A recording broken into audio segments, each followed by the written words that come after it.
हमारा new blog में आप लोग बने रहिए। इस ब्लॉग में बहुत ही अच्छा चीज़ देखने को मिलेगा।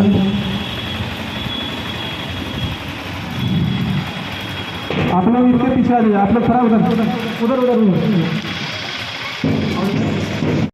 अपना काम चालू कर देना, ठीक है।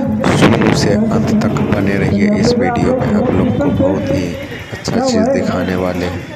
लास्ट में उधर पीछे में जो आपको दिख रहा है उस पर बहुत ही खतरनाक चीज़ बना हुआ है। बने रहिए इस वीडियो में। देखिए, ले चलते हैं अब उस ट्रैक्टर के पास। ट्रैक्टर के पीछे जो आप लोग को दिखाते हैं क्या है उस पर।